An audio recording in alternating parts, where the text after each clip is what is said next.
This is your News Now, Noon Edition. Israel has launched missiles into Syria in retaliation for an alleged nerve gas attack. Now U.S. military officials are thinking about taking military action as well. Good afternoon, everyone. Welcome to Noon Edition. I'm Holly Gaiman. And I'm Jeff Gunner. We'll have more on the top story. Plus, we've got some last-minute tax help for you. Cheryl Parsons stopping by from the BBB with advice to make sure you don't get scammed. And we're going to hear about the new Medicare cards. First, a look at some of the news of the day. Well, missiles struck in an airbase in central Syria today, but the Pentagon quickly denied claims from the Syrian state media that the strikes were an American aggression. A war monitoring group said Iranian-backed militia members were killed in the strikes, and Russia and then Syria accused Israeli jets of firing those missiles. Syria's state-run news agency said the missile attack on the military airbase resulted in a number of casualties. The London-based Syrian Observatory for Human Rights said 14 people were killed, including foreign nationals, most likely Iran-backed fighters.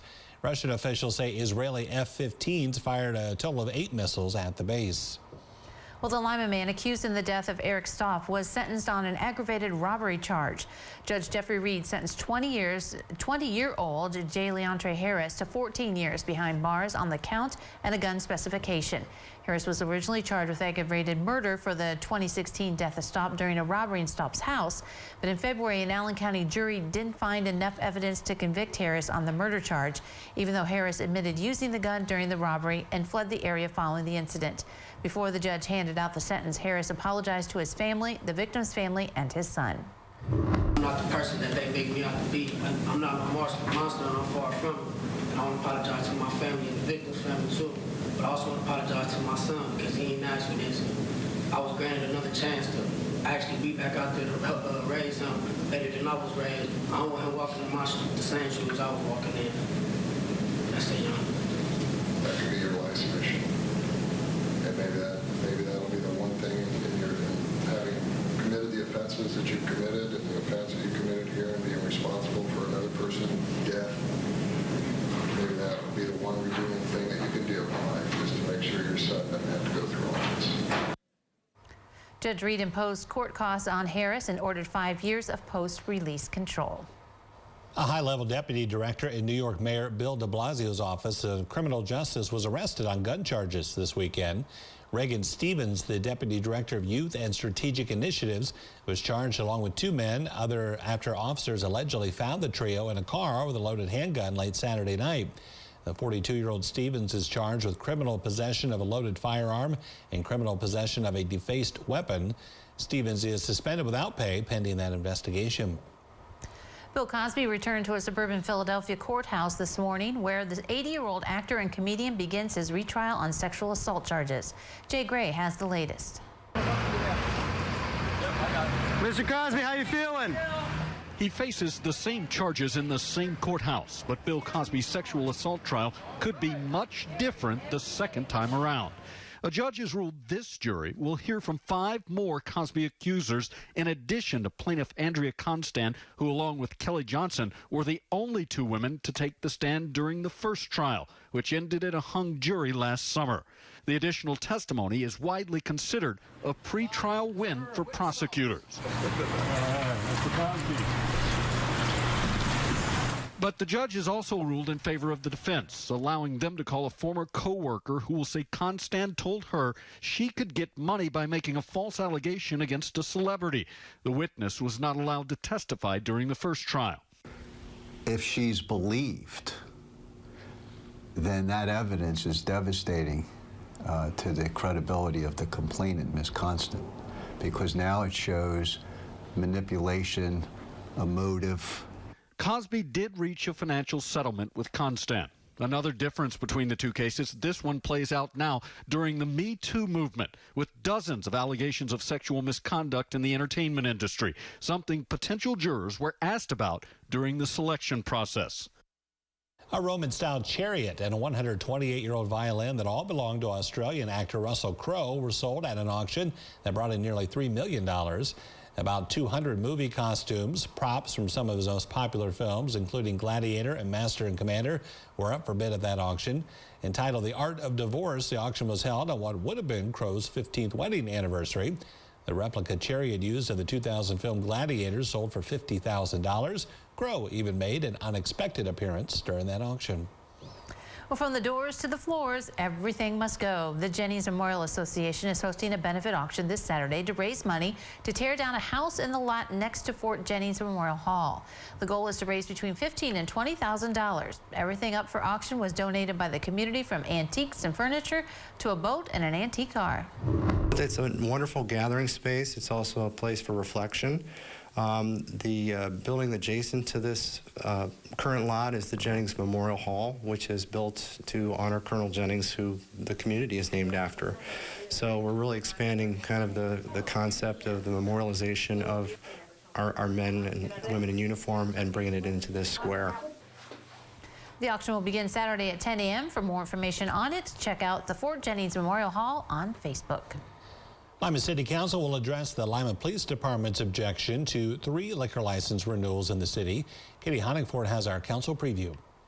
Council will vote on 3 resolutions objecting to renewal of liquor licenses for the Northside Firehouse on North Main Street, the Beantown Saloon, and the gas station bar on East North Street. The Lima Municipal Court has submitted its 2017 annual report for Council's review. It summarizes the treatment court's criminal and traffic case activity, civil cases, and the court's financial situation. Council will vote to enter into a contract with Benz Construction to demolish the Naval Reserve Center building located at Schoonover Park. The building was used for training from 1947 to 1979. It was then closed and reopened as a church. It is now abandoned.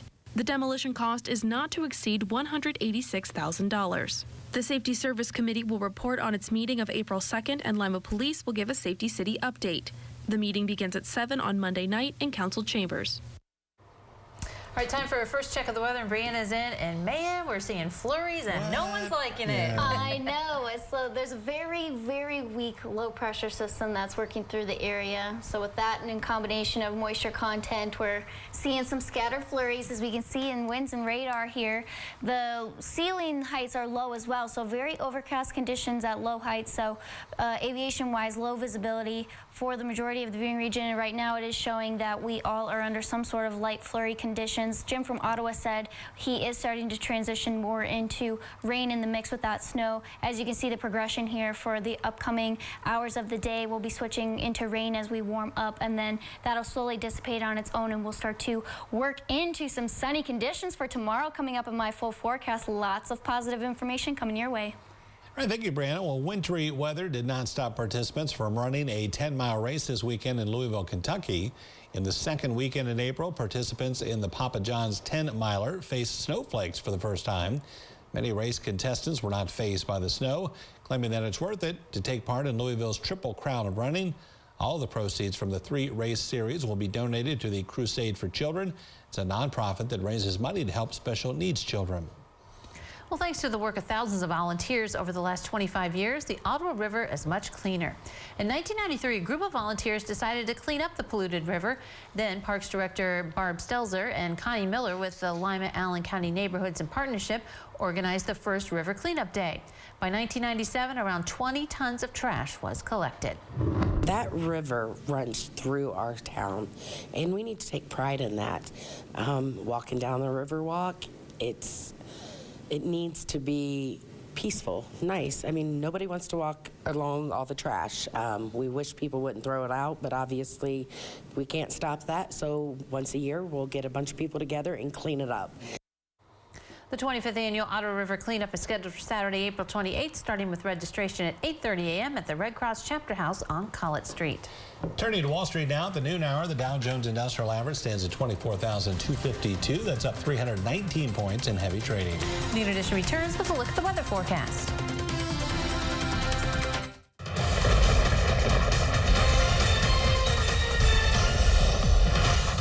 Good evening and welcome back, everybody. We started off with sunshine here today, but now the clouds have rolled in and even a little bit of precipitation moving through the southern portion of the viewing area. This is actually, believe it or not, a warm front that's kind of sliding into the region. All of that moisture is moving over top of that front into the cooler air that we are in now, and we're beginning to see that change over to a little bit of mixed precipitation. And by the time it all makes it into our area, you do expect to see it kind of shifting a little bit towards snow rather than the rain that we're seeing here right now, because temperatures are moving down a little little bit. We're hanging on to 40 degrees, but we're going to continue to drop down with dry air here moving in. And the west wind now at 13 miles per hour. It's continuing to kind of pump in that cooler air into our area. So you can see quite the separation here from Lima, 40 degrees to 49 degrees there in Indianapolis. And right here, even 55 in Louisville. This is where that front is. So the air is coming in from the south, moving over top into the cool air that we're finding ourselves in. So it's actually just moving the moisture into our area where it's much cooler, kind of changing things over to a mixed precipitation. That's what we're looking forward to here tonight. For today, below the average by quite a bit, but a little bit warmer than what we saw here yesterday, and we had sunshine to enjoy along with it, as well as conditions calming down a little bit at the surface. We have picked up the breeze here, so the next chance to see some actual spring weather, or at least warmth, when will that be? It's going to be quite some time here. We're looking about 6 or 7 days out, and this is showing just a 30% chance to actually see warmer air above the average move into our area. But don't be fooled, because if that were the case, it would be in the 60s. Average right now is about 55, so hopefully we can just get ourselves back to the average. I think several of us would be happy. Taking a look here, we have that moisture moving into the cooler air. That's going to give us that chance for a little bit of mixed precipitation and possibly some light snow showers moving through. After that, the low is passing by, a cold front moving through here once again, so temperatures are going to be dipping down once we get into Friday night and especially into Saturday. Cooler temperatures definitely expected, but a little bit of sunshine moving back for Saturday along with it. So as that system moves through, the northern portion might see some snow showers, some of which could lightly accumulate, but at the surface we're seeing relatively warm conditions, especially since at that time we expect temperatures to be above the freezing mark. So likely it will melt and not accumulate a whole ton. But tonight we are dipping down well below the average, 26 degrees. A little bit breezy out there from the west, about 10 to 15, and going into tomorrow, picking it back up to about 47, so even warmer, but the clouds are sticking around and we do have very breezy conditions that are going to be along with it. Taking a look at the rest of that 7-day forecast, you can see we stay nice and cool for quite some time, but take a look at the middle of next week. We're seeing some 50s and it appears to be on the climb from that point. So hopefully by next week we can break this cold spell, Jessica. Ooh, can we get a 50? I know, we need it. Thanks, Jesse. Jason, a trio of coaches steal the spotlight today. Yeah, we're talking coaching change at UNOH, a coaching extension at Ohio State, and the Cavs getting their coach back. Plus, we hit the baseball practice at Ottawa Glandorf, find out how last year's deep tournament track is helping an experienced bunch of Titans this spring. Next in Your News Now Sports. Well, this sounds like a fun and different show, the Susification of Romeo and Juliet. With us today to tell us about the show that's going to set to hit the stage at Encore Theater this weekend, we have to my immediate left, Catherine Myers. She is narrator 2 in the show. And then we have Micaiah Kellermeyer, and she is actually Juliet. So thank you very much for coming today, ladies. Thank you for having us. Okay, so what's this show about? And we were just talking that we hadn't heard it before, but Catherine, you said you did some research. So tell us a little bit about this show. The Susification of Romeo and Juliet is the classic Romeo and Juliet story, but with the Susified. Yeah, what part is that? How's he get into it? There are rhyming and all different characters that are extremely funny to listen to. Oh, okay. So does that make it easier to you know, memorize your lines because they rhyme a little bit, or? It does, actually. It helped a lot that they rhymed, because once you start getting into it, then it's easier to remember. So it was good for me that they rhymed. Yes. So the rhyming part, do you see any Dr. Seuss characters come into it, or do they stick to the Shakespeare part as far as characters? For my character, I am actually supposed to be one of the things that Dr. Seuss has. And so me and my co-narrator, we both have the same costume. Oh, fun. Okay, so a little bit of Dr. Seuss is in this story then, too. All right. But Romeo and Juliet, it has a sad ending, but not this time, huh? No, it doesn't. No, there's not a sad ending this time, which is good. It has a very happy ending. Very good. All right. So obviously it's McDonald's Youth Theater, so the whole family can come to this. So is it a little bit funny at the same time, or is it a lot of funny during this show, you think? A lot of funny. There's a lot of funny. There's a lot of comedy in this one, huh? Yeah. So is that hard? Do you have to wait and pause because you think, oh, someone's going to laugh? Or have you been having people practice with you laughing out in the audience? We have some of our crew sit down in the audience, and when they laugh, we just pause, and then once they're done, we go on. Yeah, very good. Because you got to learn that, right? Because you're just let's do my lines. You can't do that sometimes. All right, so is there any music in this, or is this just a pure play? It's just a regular play. That's just pure play. Very good. All right, so are you having fun? I mean, Juliet, that seems like a part that a lot of girls would like to be, you know, Juliet in the Romeo and Juliet story. Yeah, it's a lot of fun. I'm enjoying it a lot. This is my first time playing a lead, actually, so it's been definitely a learning experience for me. I was happy to take any part, so, you know, when I found out I was having Juliet, I was very excited, and yeah, I'm having fun. Is it a big cast? 25 actors. Yeah, there's about 25 of us. Yes. Okay, yeah, so that, I mean, that's quite a few people to be on and off the stage. Yes. So you're during crunch time now, right? Have you started with costumes and things like that this week? Just yesterday we did. So how'd that go? Is that fun? It was very fun, except extremely stressful for was. everyone. It was. Wait, you're supposed to be having fun. No stress in this. But I assume it'll get easier than the rest of this week. Yeah, get through all the tech stuff and then you get better. All right. What kind of set is it? Is it colorful like Dr. Seuss stuff, or is it pretty basic set? What kind of set would you say? The backdrop is pretty bright, but mainly it's just a basic way of the set being, so that it accommodates all these different scene changes. I would say the actors bring the Seuss to it, and the way we present ourselves more than the set. All right, very good. Okay, so we are having the show the 13th and the 14th and the 15th. So the first 2 days are at 7:30, and then on Sunday at 2 o'clock matinee. So get your tickets now, right? Yes. All right, because you want a sellout crowd for you guys. All right, well, thank you both very much for coming today and sharing the story, and hopefully break a leg, okay? Thank you. All right. Don't go away. We'll take a look at the weather forecast next.